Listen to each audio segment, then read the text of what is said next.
I'm Shannon Martin. Tonight, day 5 of jury deliberations in the sex assault trial of Canadian musician Jacob Hogard.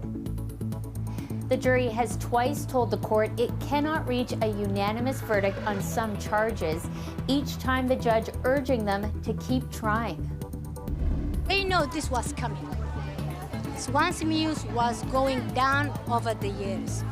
A community displaced and forced to move twice after a ceiling collapses in a unit. Plus, it's the first weekend of Pride celebrations back in person after 2 years of pandemic restrictions. This is CBC Saturday News.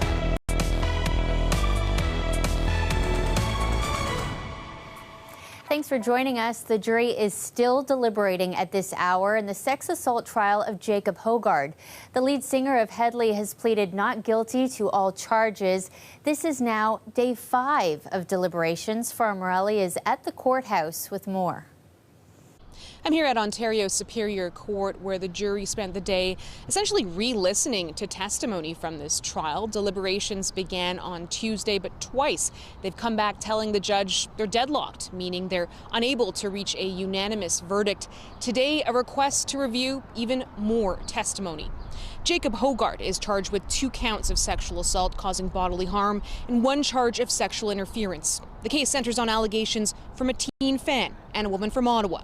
Both testified during the trial that they were violently raped by Hogard and that he didn't stop when they asked.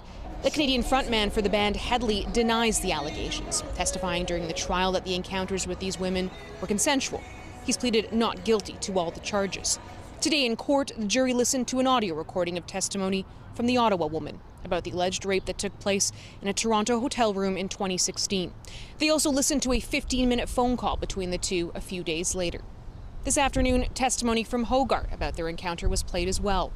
The jury also requested to re-listen to testimony from the other complainant about the alleged rape.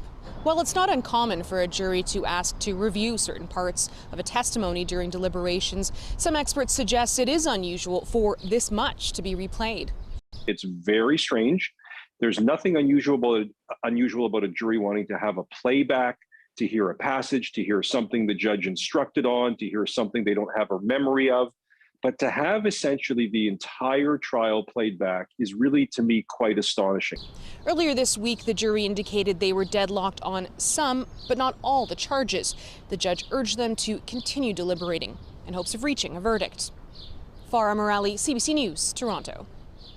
In other news tonight, some Toronto community housing residents are being forced to move temporarily over serious safety concerns. Dale Manukduk joins us now live. He's been talking to families all day. What's the latest, Dale? Yeah, Shannon, as of now, 40 of the 157 units here in Swansea Muse have moved to either Humber College or Ryerson University. Last week, the piece of a ceiling collapsed and fell down on a person, seriously injuring them. And it was just supposed to be Block H, where the original ceiling incident happened, that was moved. But in the interest of all of its residents, Toronto Community Housing says for the safety of them, they're inspecting each unit to see how widespread this issue is. They know this was coming. Swansea Muse was going down over the years. As far back as 2015, there were indicators of a critical status for repairs in Swansea Muse. And because of that, Swansea Muse was part of the Reset program that was developed in 2016. That program was for the deep retrofit of 3 communities in our portfolio. That program wasn't funded. Toronto Community Housing says it's spending a record $350 million every year on capital repairs, $5 million in Swansea Muse between 2017 and 2021.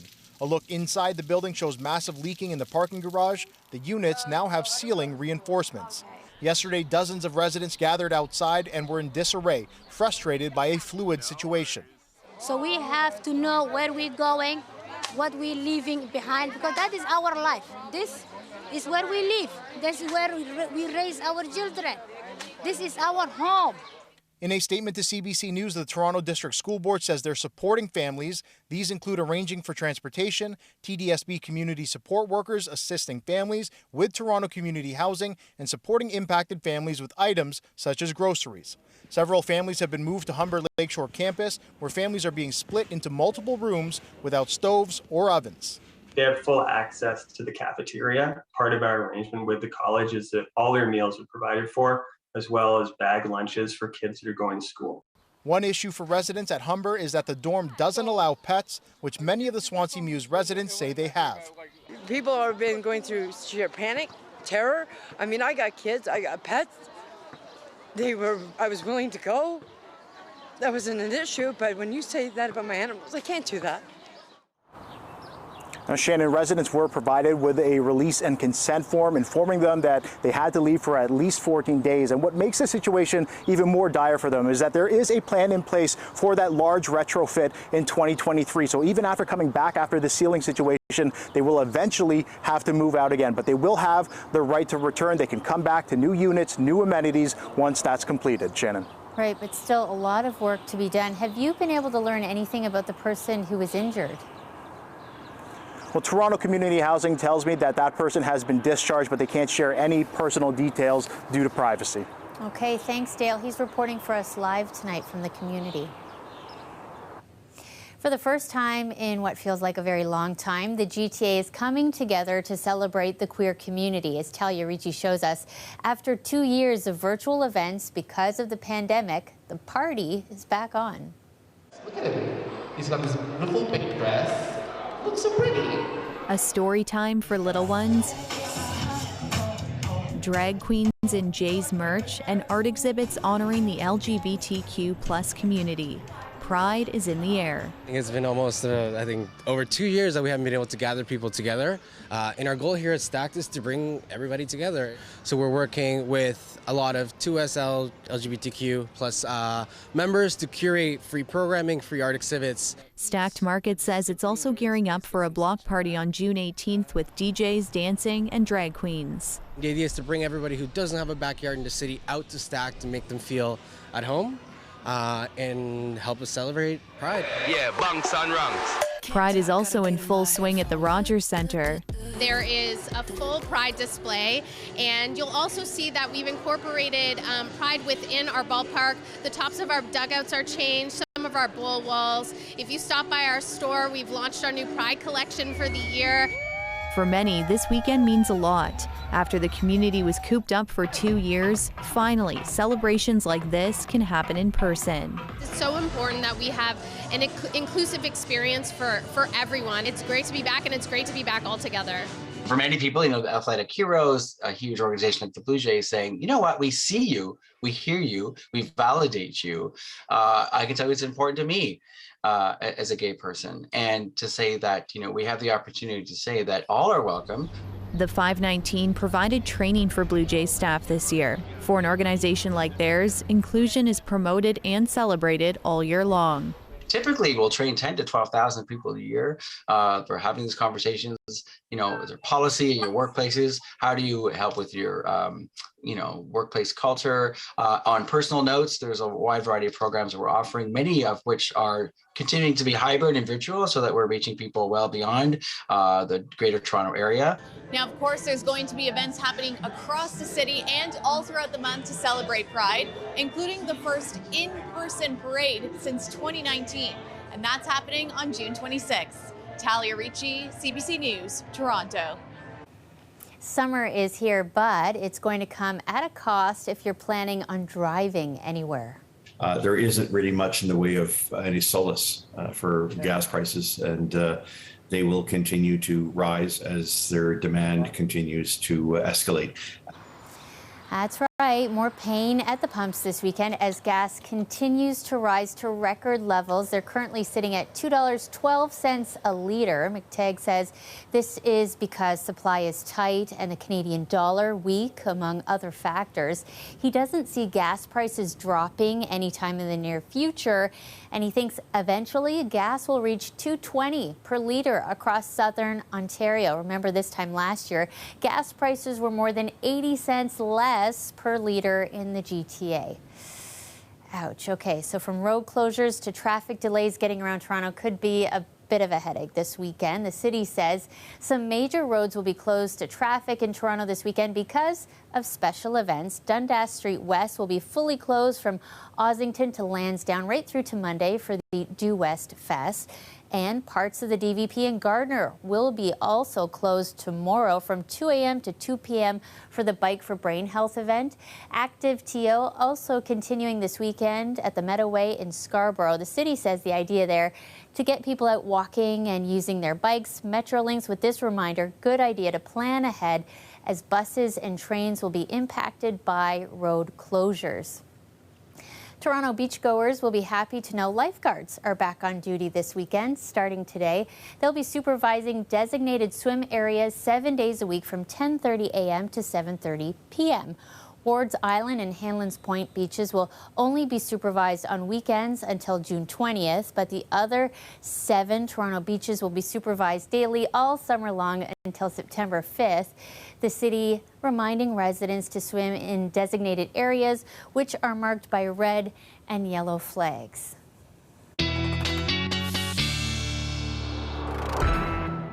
I don't know about you, Sophia. I was having some serious FOMO watching all of that footage from the beach. I cannot wait for a good beach day. Oh, yeah, 100%. The water's a little bit cool right now, but the sun is brilliant, and we need the lifeguards, but we don't really need me too much right now. The forecast is pretty easy breezy for the next week or so. We have seasonal conditions right now, 20 degrees, pretty much bang on where we should be this time of year. Bluebird skies. You'll be able to get out into the action soon, Shannon. This evening, if you're headed out to the TFC game in Hamilton, we are 17, maybe a little cool, maybe a light sweater. Can't believe I'm saying that after just this past week where we were in the 30s and had the humidex.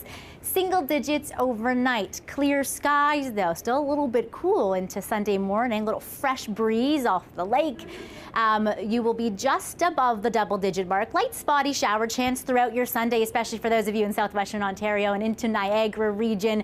But really, Sunday for the most part is just a story of increasing cloud, bang on seasonal temperatures, early day sunshine, light winds, and also a high UV. Even though it feels cool, you want to be prepared for the chance of some burning, especially if you're at Rogers Centre with the roof open. The forecast for that looks pretty good. And again, the forecast for getting out and about on 2 feet or maybe on bikes for some of those road closures that we just talked about, Shannon. And I'll tell you when we fall off the rails and finally get some rain in the long range. Okay, thanks, Sophia. We'll see you soon. See you then. To the UK next, and a star-studded celebration tonight, all in honor of Queen Elizabeth and her 70 years on the throne. Our Heather Hiscox is in London. Let's look ahead for a moment or two to tomorrow, the final day of the Platinum Jubilee here in London. And again, all of this to acknowledge what is a first in this country, the very first British monarch ever to be on the throne for 70 years. An incredible reign. Queen of Canada, Canada's head of state for these 70 years as well. And tomorrow, it's the Jubilee pageant.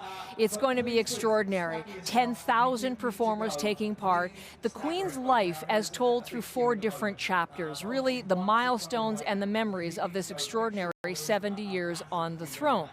Part of it is going to be for Queen and Country, and we should watch for some Canadian involvement in that, because we know the RCMP is taking part, and so is Canadian Armed Forces. They'll be involved in that first part of the pageant Jubilee. Watching it all will be Canada's High Commissioner Ralph Goodale, who's taken part in the Platinum Jubilee celebrations thus far. He's at Party at the Palace tonight, I should tell you, but he dropped by our location to talk about looking ahead to tomorrow. The Canadian Armed Forces will be here as part of the pageant, and so will the RCMP. And of course, the Queen has deep affection for both of those important Canadian institutions. She's an honorary colonel in a great many regiments, and she is the Commissioner-in-Chief of the RCMP. So she'll be cheering for her police force and her military forces. Ralph Goodale, as we spoke earlier today, the High Commissioner to the UK for Canada, he will be watching the pageant Jubilee tomorrow. We're going to be watching as well for some highlights. Apparently there's a puppet dragon with a wingspan as wide as the Mall. And also, we're going to see for the first time in decades the Gold State Coach. It was in that coach that Queen Elizabeth was transported to her coronation. She's not going to be in the coach tomorrow, but it is going to be appearing on the streets of London for the first time in 20 years. And even though the Queen won't be inside, they're going to project her image from Coronation Day on the coach. So that will be something to see for sure. And the hope is that the day will conclude with another glimpse of the royal family on the balcony. The famous balcony, of course, the Queen was there twice on day one for Trooping the Color. But will she return? The reports are, and the hope is, that she'll be there with Prince Charles, Prince William, and Prince George, the next three heirs to the throne. It's an acknowledgement of her 70 years as Queen, but it's also a look ahead and a very strong message about the monarchy in the future. She wants people to know that it is secure, that it is stable and strong for the years to come. We'll be waiting. Welcome back. Ukraine's president vowing defiance against Russia as the war surpasses a milestone. President Zelensky says Ukraine will emerge victorious. We have been defending Ukraine for 100 days. Victory shall be ours. Glory to Ukraine. So on the 101st day, Ukrainian forces say they've recaptured some of an eastern city lost to Russian forces. Meantime, a private air club in the Kharkiv region was hit in a Russian missile strike, destroying a hangar and at least one plane. Well, since the war began, about 7 million people have fled Ukraine for other countries. 115,000 refugees have been approved for Canada. About 32,000 have already arrived. According to the UN, about 2.2 million of the displaced are children. And that's where this next little guy comes in. A 12-year-old from Barrie is doing his part to help. He started a fundraiser to buy backpacks and fill them with goods that displaced Ukrainian kids would need. He raised enough to buy 440 of them. Then he and his mom flew to Poland to hand deliver them to kids at a refugee center. Here's more from Oscar Oliver and his mom, Camila Rabiz. When I realized the war in Ukraine has started, I knew that so many children had nothing when they got to Poland. So I figured I would choose backpacks for these children because it holds everything. The backpack is filled with toys, candy, school supplies, educational supplies, and toiletries, cosmetics, and Lego. When I went to give them the backpacks, they were so excited because it was like a present to them filled with stuff that they need, which they really, and it brings a smile to their face, which I wanted. A first-of-its-kind event is taking place at Lee's Palace in Toronto. It's called Indigenous Grooves, and it's being organized by Fab Collab. Earlier this week, we got a preview. Indigenous drip from my braids to my toes. If you know, you know. If you know, you know. All women, all Indigenous, and all electronic music. This is Indigenous Grooves, believed to be the first of its kind, and it's all thanks to Fab Collab.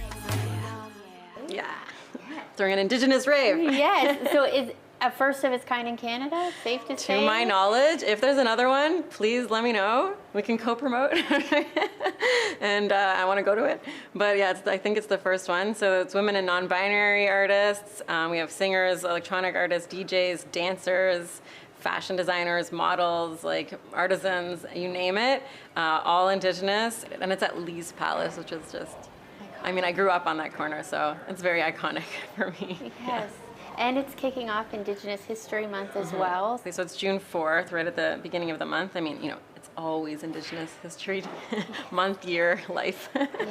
But definitely this is a time to focus on it and draw attention and awareness to all the different cultures that exist here where we live, you know, and that have existed here for thousands and thousands and thousands of years, and like, what do they look like today in an Indigenous, like, urban setting? You know, what is that? And so Black, Indigenous, people of color, women identifying, non-binary artists, those are the people that, you know, everybody needs it, but really, like, let's elevate and give a platform to those voices. In the last 2 years, Fab Collab has done just that.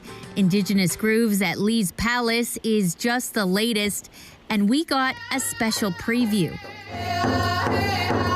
You're going to see some of my beadwork and my designs are from Plains. I'm Plains Cree.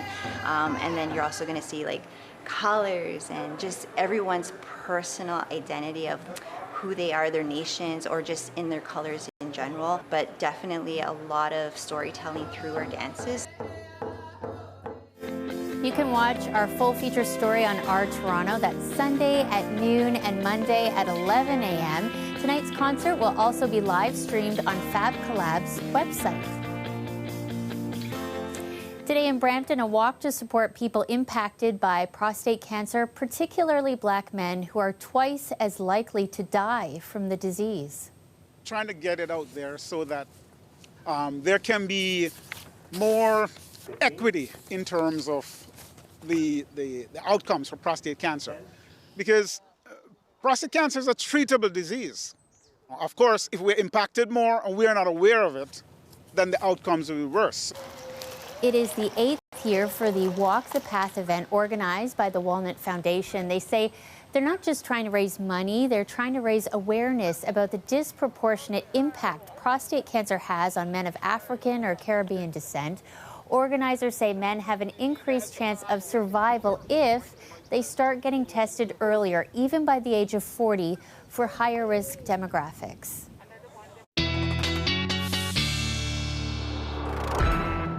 Sophia is back now with a look at our full forecast. A beautiful day to get out for a walk. Not as steamy hot, but still beautiful. No, I almost needed a sweater earlier today, which I couldn't believe it. I almost didn't want to put it on and protest. Beautiful, and I will prove it to you from high up in the sky in the satellites. Not a cloud to be seen, even from satellite imagery. It is just absolutely gorgeous. Light breeze, as you mentioned, very fresh feel, especially if you're near the lake shores. You may want that sweater that I was refusing. For Sunday, seasonal, plenty of sun early in the day, increasing cloud, and then that spotty shower chance, especially if you are in southwestern Ontario, and here is why. This weak boundary comes up and sets up over top of us.